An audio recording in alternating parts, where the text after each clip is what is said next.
Good evening. Youngstown, Ohio has left an indelible impression on many writers who have called Youngstown home. This annual series features those in our proud literary legacy. I am Lit Youngstown director Karen Schubert, and I thank you for joining us for an unforgettable reading by Youngstown-lived poets Nin Andrews and Nancy Krygowski, two poets I adore in real life who are whip smart and wickedly funny. Nancy Krygowski's first book of poems, Velocity, won the University of Pittsburgh Press's Agnes Lynch Starrett Poetry Prize. Her second book, The Woman in the Corner, published as part of the Pitt Poetry Series in 2020, was chosen as one of the top 100 books of the year by Library Journal. Welcome, Nancy. Thanks so much, Karen. Am I starting? Okay, great. Sorry. So, first of all, I want to thank Karen and everybody at Lit Youngstown for having me at the series. And I want to say I'm super excited to read with Nin. Nin Andrews sort of changed my poetry life back in the 90s when I discovered her work. So I'm super excited to be here. So I was feeling really nostalgic when I was thinking about this reading. And even though like I'm nearly done with a new manuscript, I'm like, I'm gonna go back to old poems because I'm thinking about Youngstown and thinking a lot about family. So I'm gonna start with a poem from The Woman in the Corner. I have a series of like question poems here. So this one is, Where are you from? The answer really is Youngstown, but it's more complicated than that. Where are you from? A row of houses made from communion wafers. When it rained, reverence turned soggy. It was kind of funny, stiff-haired ladies thinking about saliva in their mouths, making more saliva even though no one wanted to. Sometimes the air smelled like mints scattered in the bottom of a purse, sometimes like onions. Once a neighbor bent down to touch my cheek, and her mouth was a cedar chest, darkly sweet. We all had secrets, and I wanted to find them. When the wind blew through trees, some of us heard prayers. One mentioned art. Our Father who art in heaven. And I got excited. Once a man showed me a Jasper Johns painting. Why paint a flag? I said. Then, oh. In small towns in Ohio, oh is a native tongue, a birthright to not know, then to know. In the same prayer, I heard the word hollow. And though my stiff-haired aunt corrected me, hallowed, she said, what we revere. Its echoes never went away.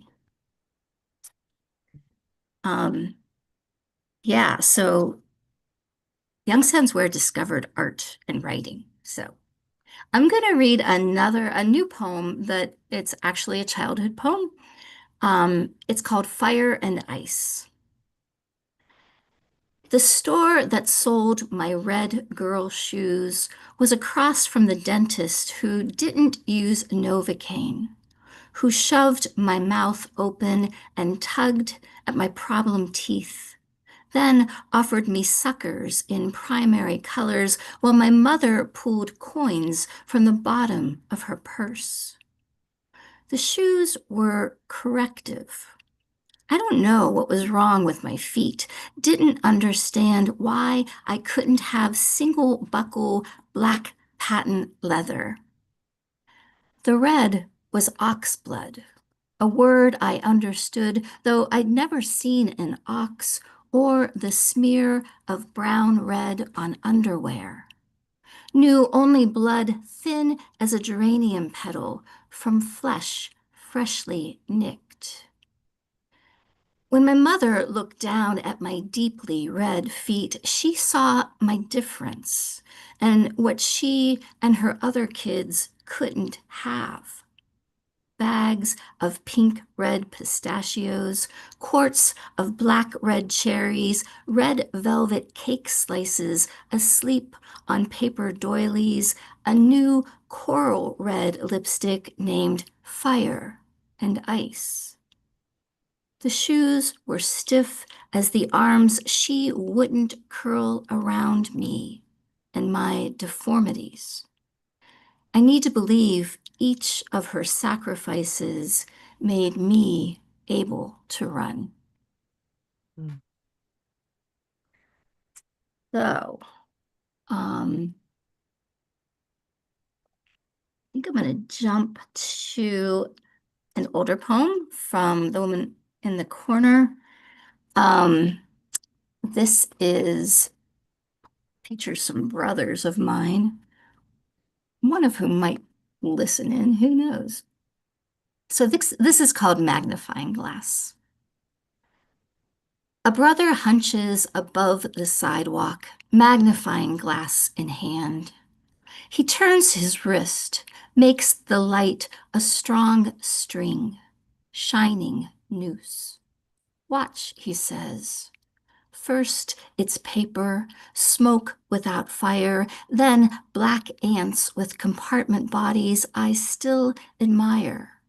Head, thought, middle, heart, back, what we leave behind.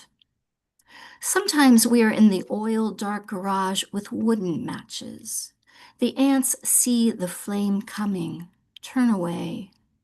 He lets it hover until the body curls, a hardened question mark. I think this might be wrong. I tell on him for stealing matches from her mother's kitchen drawer. She grabs a wooden spoon, bats at him. Little wrong boy, little one too many. He tells me the sun is fire. The heat in our house is fire. Our dad at night in the backyard, newspapers and paper plates, fire. He tells me he will kill me when I turn 16. I walk the neighborhood, count years in the sidewalk's cracks, skip over the ants. I am just learning math. I need help zipping my fire red jacket. Crowded in our house, my mother forgets his name. Frank, Rick, John, Tom, she yells. My girl name is safe. I wonder how he'll do it. I dream of drowning. He teaches me how to smoke. 16 comes and goes. So I'm going to jump to a new poem. Guess a little different take on family, current family, I guess. This is called I Could Kill a Fly. It breaks my heart the way the black cat runs when I lower to pet her, body sunk and widened to look like ground. Or how she'll startle at the sound of my feet on wooden floors, slink under the table, give me gallows eyes. She is the last being I want to hurt. Her animal soul flashing as she tosses a yarn mouse into the air, bats and chases it, and fills my heart with love at the unnecessity of play, its necessity. This cat could kill a mouse, playing it into heart attack. And I could kill a fly and want to, as a fat winter one buzzes my head like a swarm of claw-filled thoughts. A hawk Swooped a crowd of pigeons, plucked one out of the air, took it to the next yard, then swiveled its head to me as it taloned the dead bird, but didn't start to feast. I know that look, have felt it on my own face when I've harmed my loved ones with words sharp as glass shards, the harm feeling necessary as a next meal. I need to tell my loves. Sometimes I want to scratch you open so I can heal the wound and maybe myself. Mm. I'm going to jump back. I don't have any patter. I don't have any patter. Sorry. I'm just going to jump back to the woman in the corner and read another question poem. So, I think when I think about Youngstown, of course, I think about family, but I think of heritage. And I think about how little I know about my ancestors. I knew one of my grandmothers, but she didn't want to talk about the old country. So, um, but we're all always trying to figure out why we are who we are, and um, yeah. So I guess I wish I knew more. But this poem sort of features a true story that I do know, yeah, about my grandmother. This is called How Old Are You? Some Mondays I unstack old bills, look for signs. I don't care what sports team wins. Since I started playing Scrabble, words make less sense, which makes me wish for the old days, even if that means I'm old. If this were the 80s, I'd be stamping letters or kissing in ways I've forgotten. I'm still impossibly romantic. I watch young women's asses roam their ways to parked cars as they look at tiny screens. Buildings may explode. I still make goofy faces at cameras, though I know how to make my face look thin, chin out, head down. Which reminds me, the same greenhouse gas that destroys the ozone helps produce erections. Is this why I keep forgetting my reusable grocery bags? In the past decade, I've learned to comb my mother's hair, cut her fingernails. She says, ow, ow. If I could give her my brain, if I could get my own daughter to say what she thinks. Long ago, my grandmother crossed the ocean with a stranger's baby. As the ship was leaving, a woman said, "Can you hold him for a second, please?" Then walked away. Sometimes what happens in outer space is less puzzling than what happened yesterday. I just realized that was the weirdest introduction for that poem because grandmother, where's the grandmother? Well, she was there. Okay, I'm going to go to a newer poem that also gives a little grandmother history. It's called It Wasn't Escape. That deja vu feeling kicked up by the first inkling of warmth blown in by the March wind, which brings rain that floods the village where my grandmother lived. At the bottom of a hill, she climbed to buy leather to sew crude shoes you can hardly call shoes, thick leather pages strapped to her feet.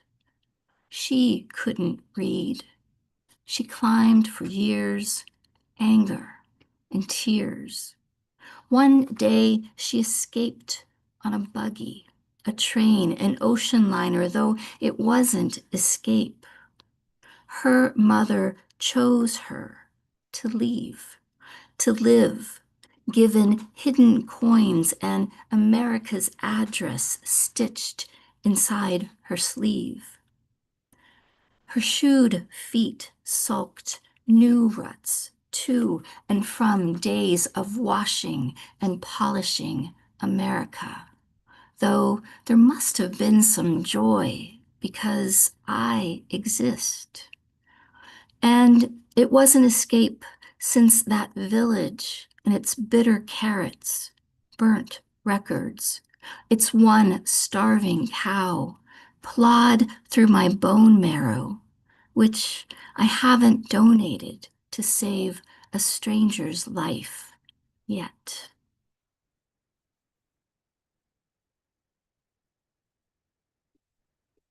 So, my grandmother she was Carpatho-Rusin. So she was from like the southern part of Poland. And some of my brothers and I and my husband, we visited there. And her village didn't exist because they put in a reservoir. And so it was, and we trespassed so that we could go down and see where the village was. But yeah, it didn't exist. It's kind of wild.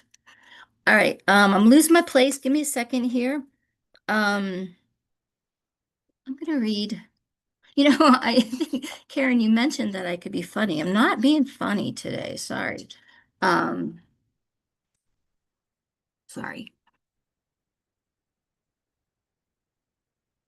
So this is called Breasts. Oh, I should say, so I've got this new book I'm working on, and there's a lot of pigeon poems. It's a long story. I fell in love with a pigeon. But this sort of references that. It's called Breasts. When the pigeon I love eats out of my hand, her beak nips my flesh like fish at a spa nibbling dead skin from rich women's feet. She's gentle, purposeful, as her breast's luminescence bounces on the lump of my palm, a gift. In the right light, I see a division, hint of cleavage, the kind a small-breasted woman has. Line of skin-covered bone, slight curve of muscle. My sister had breasts much smaller than mine. When she breastfed her daughter, they hung down like the toes of a baby's sock falling off. Her daughter was 5 when those breasts she'd patted, propped up, those inconsequential breasts, those life-giving breasts, gulped her life. Knives and stitches, chemo and tears. Years after her death, I got a cat to love myself back to life. Then cancer came for the breasts I barely understood a cat could have. Fur-covered foreigner that she was. Shaved stomach, fat black thread holding her sliced self together. I held her more, cried more than I could with my sister, more familiar with death's possibility, the denials we live. The pigeon's breast skims my palm, soft as a goodbye kiss, and my heart softens, my heart hardens.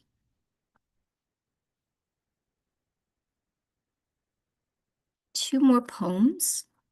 One of them prominently features Youngstown, although it's not mentioned by name. But when I lived in Youngstown, in the 80s, before I moved away, there was this amazing Salvation Army thrift store right outside of the downtown. Huge, and wonderful clothes and all kinds of stuff. So that's where I got most of my clothes. This is called The Salvation Army Wasn't Meant for You. The fedora smelled of the damp basement shop, of men who bunked upstairs, sorry, of men who bunked upstairs, listened to talks of temperance, then pushed fumigated couches into penitent rows. My poor mother. Poor woman who'd been saved by the suburbs, then exiled to powder room envy, practically burped embarrassment. Where did you get that? Gray of house dust, gray of calloused skin. I'd slipped on some small gray man's head, stuck the hat with a pigeon feather. We were trying to rise above a poor immigrant past, and there I was, feathered obstacle to blending in. I'd plucked the hat from babushkas, what my mother put on, the meek shall inherit the earth, and neckties, what my father shed to pick apples from an ex-orchard's stunted trees. He'd call off half a day, roll up his sleeves, churn away skins, while my mother boiled jars to almost breaking. We'd mash the fruit into sauce, line winter shelves, then eat to bargain the cabbage from our breaths. The apples opened their voluptuous smell while I wished for manwich, Hungry Jack, that free American feel in my mouth. What had seemed like salvation was my land of not enough. I tamped this inheritance under that brim, spilled abundant hair, framed my apple cheeks like a parade queen. That too big hat forced my chin up. Who needs dreams when you have attitude? Did I want attention? Yes. Hey, Annie Hall. Hey, Boy George. I belted voluminous pinstripe trousers around a defiant waist, wore silk slips as dresses, tricycle red pedal pushers, and always the hat. Who do you think you are? A long-haired man in a dress? Yes. Vintage 1960, fabric girly scripted with names of herbs. Tarragon, savory, sage.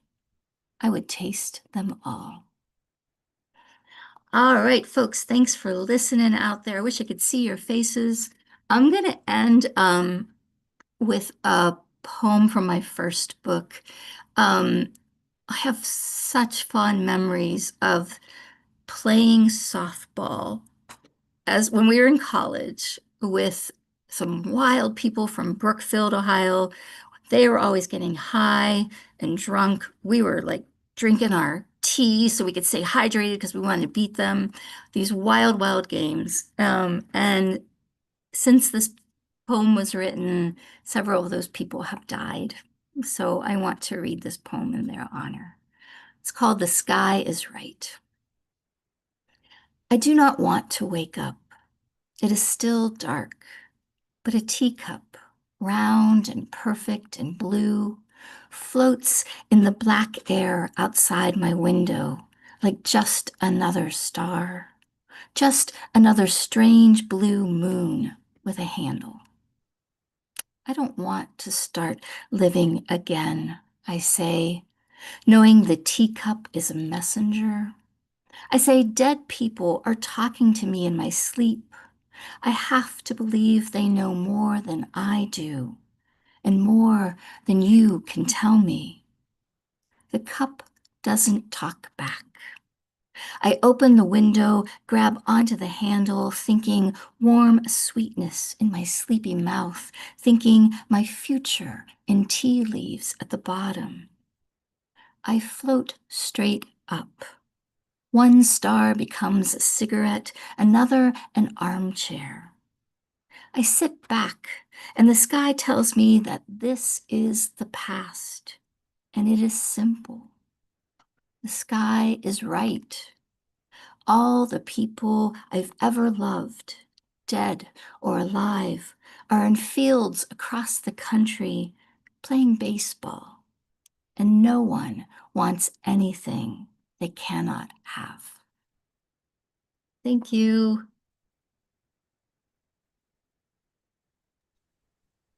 Nancy, thank you so much. That was incredible. I can hear the thunderous applause.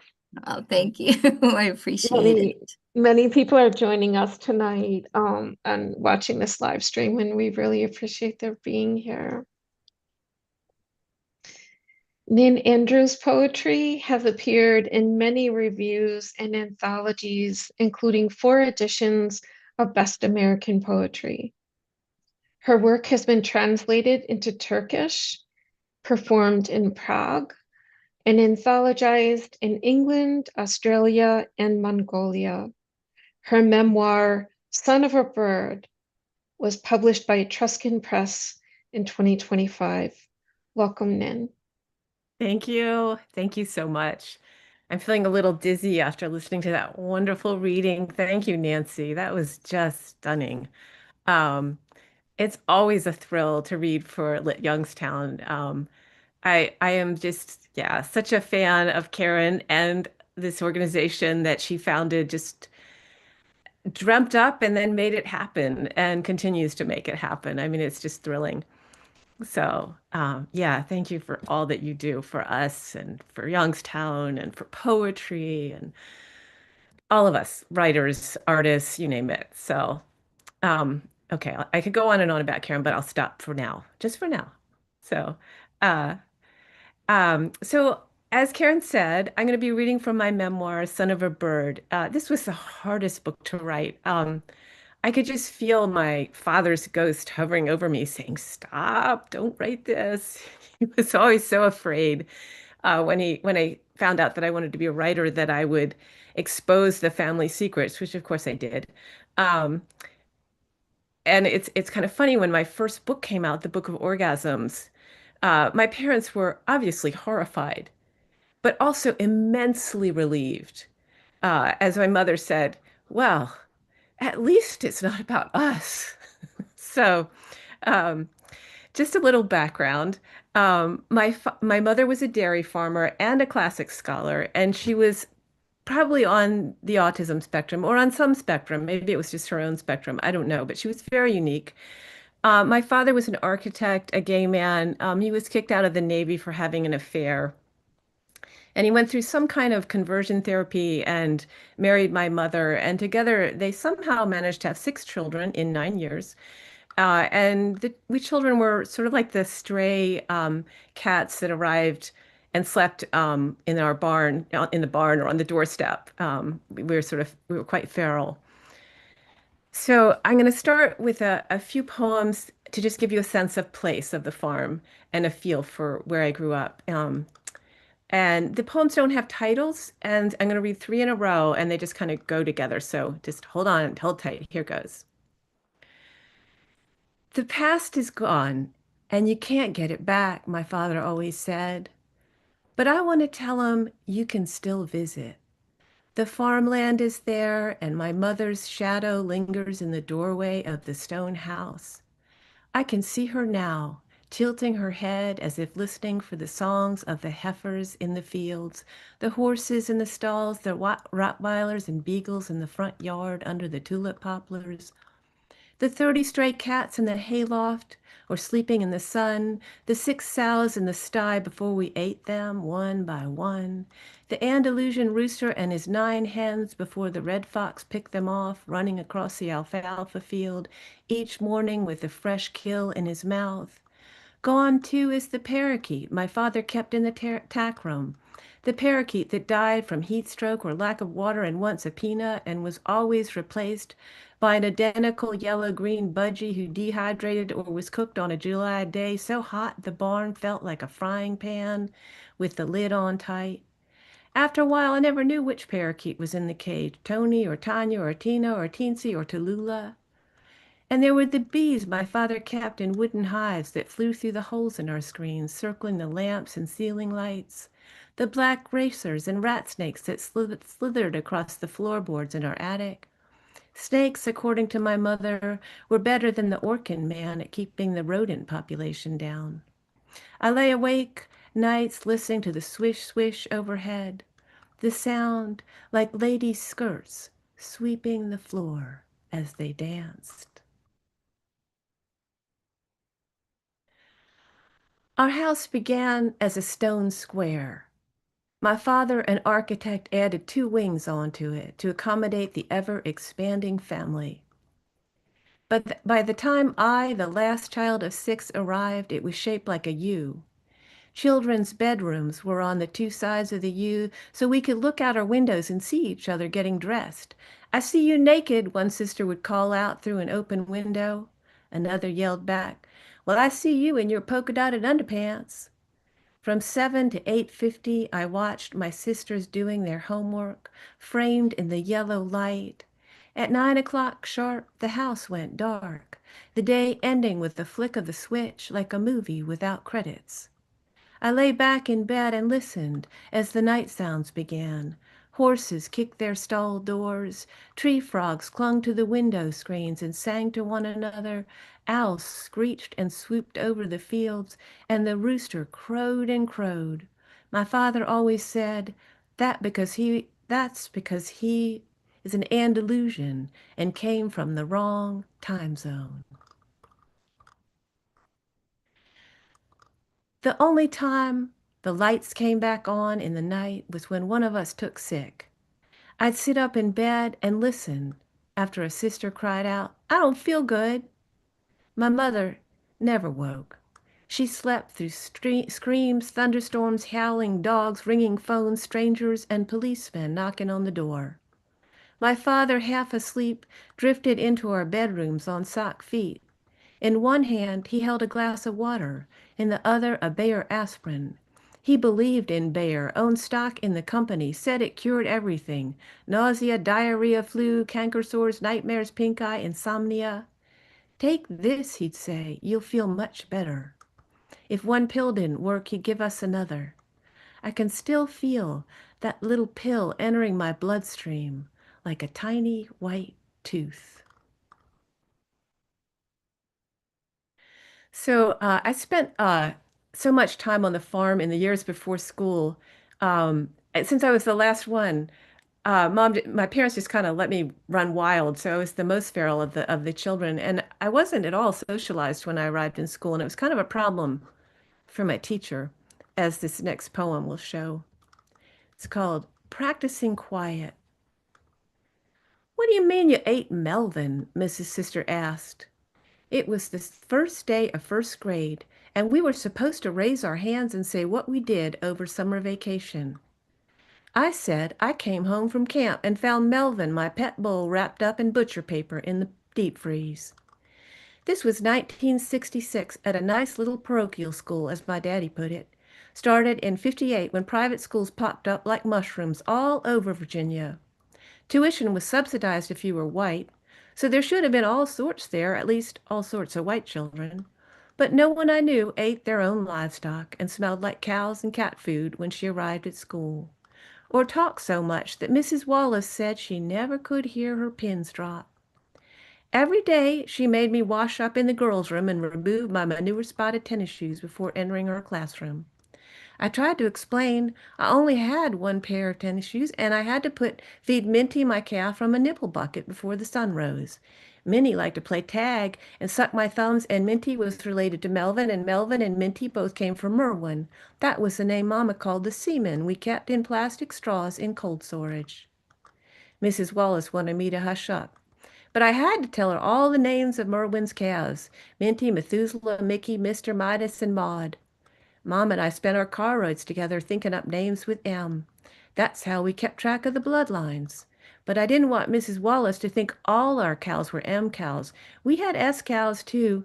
They were from Samson. He was another canister of frozen sperm, and his calves were Santa, Sassy, and Sisyphus. Mrs. Wallace said I needed to stop chattering on about cows, 'cause she really did want to hear a pin drop. and I should pay attention to my alphabet and numbers. But I said I already knew how to read and count. I told her I weighed 43 pounds, but only after I ate lunch, and Daddy made me eat so much of Melvin my jaws ached. That's how chewy he was. Melvin wasn't corn-fed like the steaks at the A&P. Sometimes you just had to give up and spit him out and leave him on the plate. Mrs. Wallace stood over my desk, one finger pressed to her lips. Are you ever going to hush? She asked. Before I could say, yes, ma'am. You never could just say yes back then. She sent me out into the hallway to practice being quiet. I lay back on the cool linoleum and waved my sock feet in the air and wondered why it was Mrs. Wallace wanted so badly to hear a pin drop. So this next poem, it's about learning to read. And I often wonder if the way you learn to read, that first moment when you understand the magic of letters, if that has anything to do with wanting to become a writer. The summer I turned 5, my father decided to teach the farmhands to read.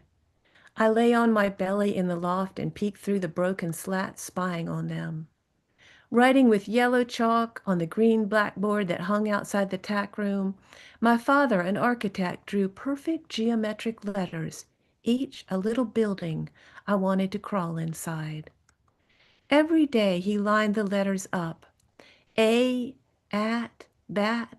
Understand? He asked. Anyone want to write cat? He handed the chalk to one of the men who ran his fingers through his oiled hair, leaving tracks like a plowed field. Can't teach this old dog, he said, and nodded at Bud, the farmhand's son, standing beside him. That young un neither. 16 years old, Bud blushed, shame scalding his skin. He'd been working on the farm since he was 12. I remember the day he hid in the hayloft when the truant officer stopped by. You seen that shaver boy? He asked me. I shook my head. No, sir. You know it's a sin to lie, he asked, eyeing me suspiciously. Yes, sir. But I ain't seen hide nor hair of Bud Shaver, I said, lifting my palms to the sky. Bud's back curled forward like a question mark. I wondered if he was crying. Don't worry, son, my father said. Then he wrote on the board, I sit in shit. He read the words out loud, and the men burst out laughing. That word is shit? Bud asked, pointing at the chalkboard. My father nodded and explained the SH makes a shh sound. That's when, before my eyes, the letters became words, became meaning. Like hay bales, I could move them around to build a fort or a house with windows and doors. I couldn't wait for the men to leave when I climbed down the ladder and slid the saddle washing stool beneath the chalkboard, balanced on the soap-sticky wood, and wrote an I, an in, and nin. Then erased them and started all over again. So, when I was about 10 years old, my mother explained to me that my father was a homosexual. I mean, I'd come across a bunch of his love letters to a man and photographs, so she kind of needed to tell me what that was about. Um, I'd also found their quote unquote love letters, and they weren't nearly as interesting or romantic as the one between Dad and this fella. Um, and I thought I understood it pretty well. I mean, I was 10. I figured it was sort of like my Ken doll preferring Mr. Potato Head to Barbie, and I didn't blame him. Um, but it prompted me to ask her, how and why did you decide to get married? And so she told me about the day my dad proposed to her. And she explained that it was after his conversion therapist had given him permission to ask her to marry him. And, she said that he had to explain that he was a former homosexual. Well, once upon a time, as you might put it, in your fairy tale mind, your father explained that he was a cured homosexual, my mother explained. This was ages ago, on one of our last dates, back when I was a school teacher in Boston and he was living in New York City, working as an architect and doing some kind of conversion therapy, seeing a real quack. We were dining at the Automat, Horn and Hardart. I'd selected the meatloaf and baby braised carrots. He was eating Salisbury steak with a side of creamed spinach. I handed him a napkin. His lips were green. Cured, I asked. Isn't that something you do to a ham? He didn't laugh. Instead, he asked me to marry him, got down on one knee by the table. It was so embarrassing. You know how I dislike romance. But I said yes, as long as he was certain he could produce offspring. This was the late 40s. A lot of women married homosexuals back then. Yeah, I feel sorry for my dad too. Um, anyway, so this is the last poem I'm going to read tonight. And it gives you just another feeling for my mother. Um, she was just incredibly logical, and she had a very unique perspective on the world, as this poem will show. It's called Little Lesbians. I was in sixth grade when I curled Stephanie Combs' hair around my colored pencils in English class. My teacher, Mrs. Ward, tapped me on the shoulder with her orange fingernails. Come with me, she hissed and pulled me into the hallway. You have to stop touching that girl's hair. I'm beginning to worry. You're a lesbian. She sent a note home that day, carefully tucked in an envelope with an inscription, a private matter for Mrs., not Mr. Hayward, to discuss with Nin. Heavens, my mother said. All little girls are lesbians. She tossed the note in the garbage. Were you a lesbian? I asked. I was a little lesbian, she said. I had crushes on girls, but I wasn't really lesbian. How do you know? I asked. She shrugged. It's just like the heifers. They start humping each other in springtime. Cows are lesbians? I asked. It's genetic, she shrugged. Some of us get more of the lesbian and some less. Time will tell how much of the lesbian you possess. How will it tell? My mother sighed, her silver blue glasses sliding down her nose. If you're in your 20s and you still want to play with Stephanie's hair, well then, you're a lesbian. Not a hairdresser? My mother stared at me blankly. I certainly hope you're not a hairdresser.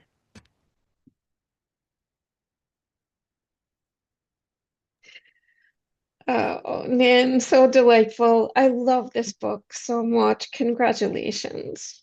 Thank you so much. What a That was wonderful reading. wonderful. Wonderful. I agree. I have a few questions I would like to ask you, and I would also like to know, I'll give you a little minute to think about it while we're talking about other things, but I wonder if either of you have a question for the other. I love those writer questions for each other, for the other writers too. So I have just seen you at AWP in Baltimore, and I wonder if either of you have an AWP highlight or story to tell. I can go first. Okay. Well, I mean, John Waters was the keynote speaker, so that was hard to top. I mean, he was amazing, and also he's, somebody I've been following since I was probably my late teens, so that was amazing. But beyond the keynote, there was a great panel I went to, and I actually didn't get to go to many panels, but there was a great panel about Robert Hayden, and Mm. everybody knows the one poem, Those Winter Sundays, but this was like, what other poems, did he have? And there's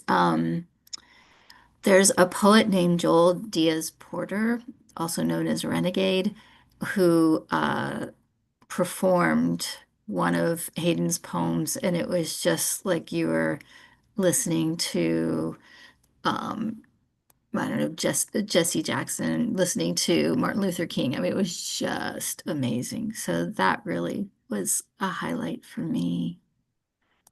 Sounds amazing. Yeah. How about you, So, Nin? yeah, I like, I went to some really wonderful panels. There was one really wonderful one on collaboration that Dustin Brookshire put on. He's a rising star. He's such a sweetheart. Mhm. And, I didn't expect to, like, I thought, oh, I just kind of knows these people. But it was really inspiring. It really made me want to work with people. Denise Duhamel was supposed to be there, but wasn't. But um, they just, it just really blew me away the work that can be done when you conspire with someone. And it was interesting to me because a couple of people said, well, this is how I learned to write a sonnet, or this is how I learned form because, I had to do it with someone else and they were sort of helping me. And I thought, oh, that's really interesting since I'm a hardcore prose poet. Maybe I could check out. Um, anyway, so that was wonderful. And um, the other thing, I just get so I'm always blown away by the people. I'm always I mean, like, and the books, and I'm looking at my notes, but this, hold on just a minute. I was sitting there signing books, and this young poet came by and he handed me this like little staple bound thing, like people always come by to promote it, and I thought, oh, and he handed it to the table, and then I started to read it, and it's like, actually, I'm not telling this story correctly. He handed it to the person next to me, and I started to read it. And then he came to the reading, and it's fabulous. Like so many of the books there, you pick them up and you go, "Oh my God, why did I not know about this person?" But this is just a self, you just put this artfully together by Wayne. It's called My Beautiful Lonely by Wayne Benson Jr. And every poem just kind of knocks me out. I'm like, whoa, you know. Um, so I met Nancy, and I discovered, and of course Tim Siebel's latest book is To Die For. It's so great. And there's Laura Egger book. I don't know if you can see it Yay. flop. I mean, the cover alone makes you want it, right? Like, oh my God. It's fabulous, and I got to talk to her. And yeah, I just got so inspired. I feel like I get sort of stuck in my own lane, like I'm writing my little narrow thing, and then I start discovering, oh, there's all these all these other ideas come pouring in.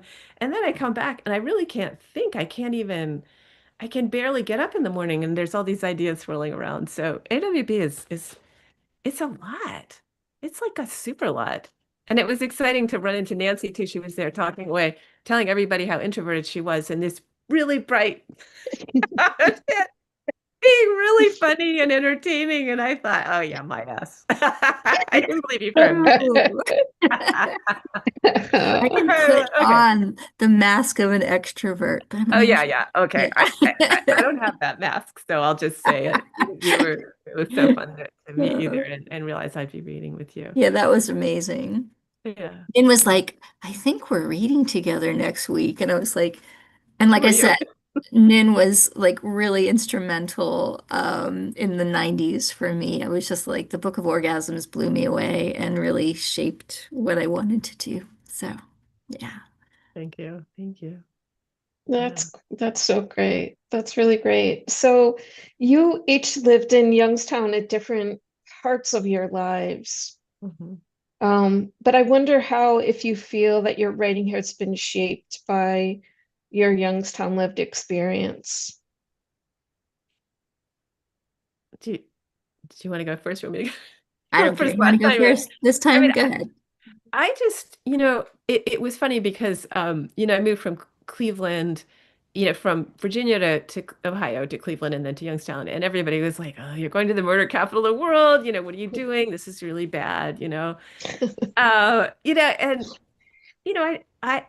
thought, it was the most welcoming, creative community I think I still think that I'd ever been a part of. I mean, there was so much art there, so much talent, and so much welcoming. I mean, it was like even like when I'm a swimmer, so I go to the YMCA, and there's nothing social about swimming because you're underwater, right?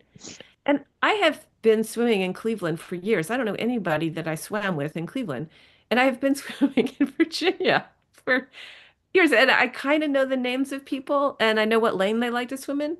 In Youngstown, I swam for 1 week and everybody knew who I was and they knew that Jim taught at YSU and they're all trying to talk to me while I'm underwater. So it's like, this is Youngstown. Like, what the hell, right? But the poetry community was the same way. I thought I'm out here and I'm like doing my own thing. I'm doing the introvert thing. And next thing I know, I'm partying with all these poets and really learning from them. So Mm. it's a it's a surprising, I don't know if it's in the air or what, but I hope it stays that way because, well, it will with Karen. She's she's helping keep it together. Oh, you're very kind, but I feel that way too, and about so many people, and I've asked a lot of people too. It's not necessarily logical that a post-industrial city, small city, would be so arts rich. Hmm. I think YSU played a really big role, Hmm. graduating artists every year. Hmm. I've heard people say that steel making and those auxiliary um, industries are very hands-on.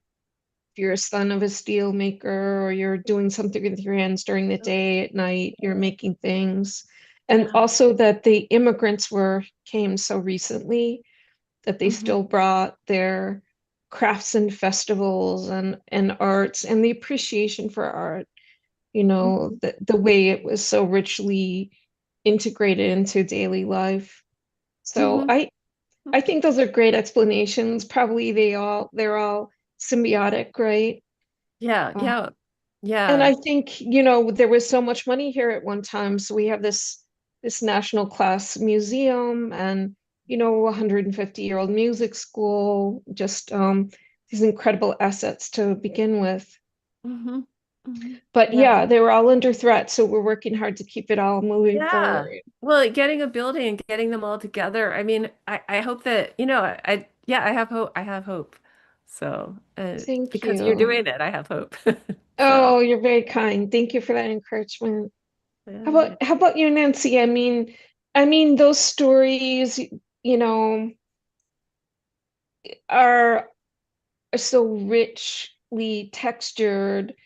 And was there something about Youngstown in them, if you had grown up in Pittsburgh or Mhm. or Boston or any of those places where those Yeah. kinds of dramas played out? Yeah, well, Pittsburgh is like a bigger Youngstown, but I love what you're saying about like the potential theories for this because it's something I've actually thought about a lot. So if anybody's listening who doesn't know Youngstown, I mean, like Youngstown was a thriving steel town. The GM plant was very nearby. Lots of people worked there. They had good, solid jobs. Big mafia town. And there's a small university, Youngstown State University. But I grew up feeling like a total freak, like in the suburbs, and feeling like a freak because we kept our immigrant roots. And I think people in the suburbs were trying to sort of really whitewash themselves. But Wow. when I started college at Youngstown State University, my mind was blown. I mean, I could walk into that Butler Art Museum. It was free any day. I went to my first poetry reading, and it was, the amazing George Peffer, who recently passed away, and Terry Merker. Wow. And I didn't know poets, there was poets who were alive, literally did not know. I thought they were, thought they were dead. So it was just like so amazing. But I think there's something about, so I was, at the university when the steel mills were dying. And Youngstown took such a huge hit and people were just Mm, moving away and the downtown was boarded up. But we found us, the artists, the writers, the musicians, we found each other, which is one of the beautiful things of not living in a huge city. mm, Um, and I don't know, there was something about the destruction all around us that I think fueled creativity. And mm, everybody just knew. I mean, there's no like, you can't do this. Like everybody was doing it. And so, I mean, I met, people, all of my friends, they're hugely creative. Some of these people are still huge parts of my life. Um, but yeah, I think about like the Cedars, which was the punk rock capital of Youngstown, and like all the great music, all the poetry readings, poetry workshops happening, and all the art at the art school, at the museum. And I mean, I felt it was magical.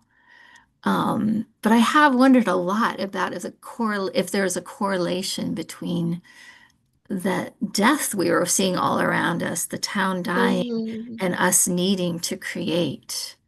Mm. But honestly, it was magical, just really magical. And I still, when I have this, I mean, I am not a poet of landscape, but I love the post-industrial, the landscape. I mean, I love seeing a rusty building. So it feels energizing to me. So. Yeah, yeah, I know exactly what you mean. Thank you for that. Are there any books that you're reading now that you would like to talk up, Nancy? Well, as one of the co-editors of the Pitt Poetry Series, I want to talk about all Please. the Pitt books. So I love that Nin shared Flop Era by Laura Eggers, which is an amazing book. Mm. Like a little surreal, a lot self-deprecating, funny and serious and sad, and just really skillfully done, surprising every page.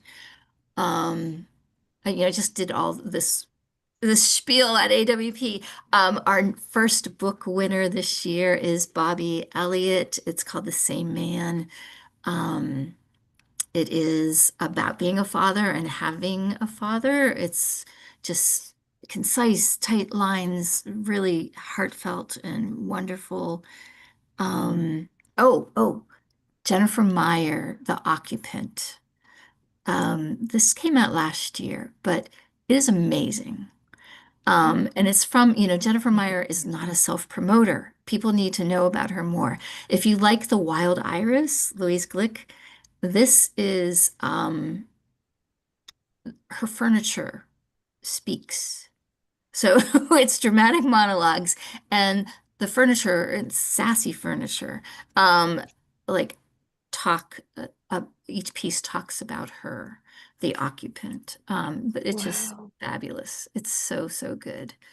Um, Yeah, so those are some. Oh, and Steeplechase by Angela Ball. So Angela, I think this is her second or third book with the Pitt Poetry Series, but she's like funny and just weird, quirky, surprising, and just, yeah, beautiful. So that's off the Thank top of my you. head. Yeah. Yeah, those sound amazing. How about you, Nan?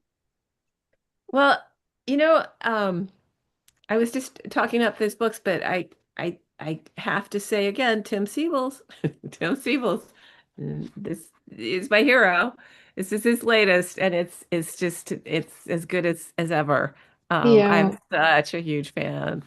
Um, and any YouTube you get of him, I think I want him to read before bed every night. Mm. Although I might just like have to get up and start writing if I listen to that. You know, even He when he was re he was reading from that book at the Etruscan Press 20th anniversary panel at AWP. It was just phenomenal. yeah, I've always I've since I remember the very first AWP I went to. I when AWP was actually small. I mean, it didn't take up the whole hotel even. And I went to this panel and he was sitting like maybe a couple of seats down. And I'm sure he gets this all the time, but I went, "Are you really Tim Sievel's?" I was like, I mean, who else could he be? He's 6'5". I mean, who else could be this guy? And like I said, I'm sure that, he gets this adulation all the time because, I see it when I'm, watching him sign books, and he's always so kind and he's always so generous. And he never does and he never puts people down. And I felt like a little dog, like following him around for a little bit. Like I couldn't not do it. I knew it was weird, and I just like totally fangirling.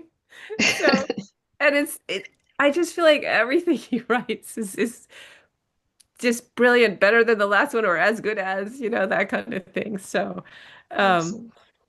but I also like these are just oldie goldie. I mean, your gold treasure. But Naomi Shihab Nye, this one I just got. It's the tiny journalist, and I just she's just got the heart of the world. I mean, I just can't. I Yeah. mean, both of them do. I guess that's the common denominator between them. But I just Yeah. feel like they're telling you the horrible truth at the same time they're giving you a hug, kind of like you can just feel their warmth.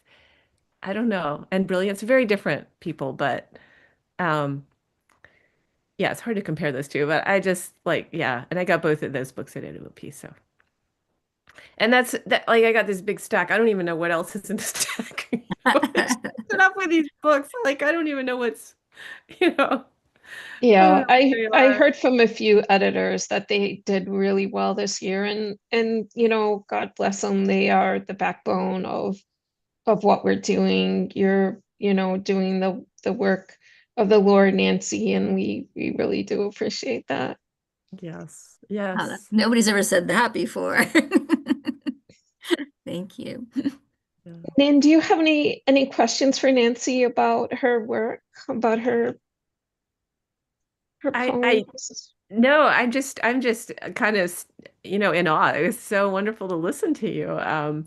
Yeah, I don't know. I'm we, sorry, I know I give you a carefully curated list of questions, but that's a curveball.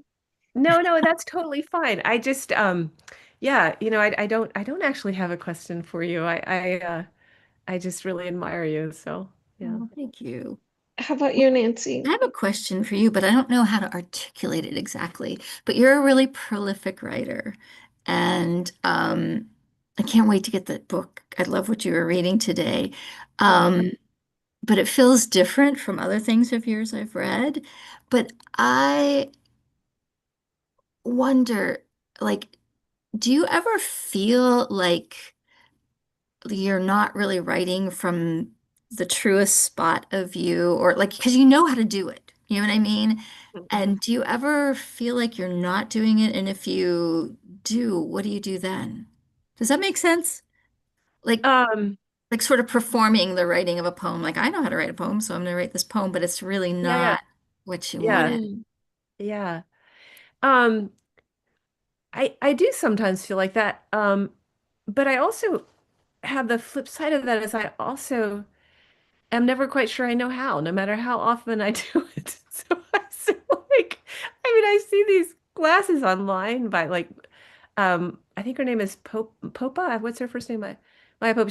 She teaches, and I think I want to sign up for. Would it be weird, like if because I published that if I just signed up like for how do you write a poem? Because I'm not quite sure, like.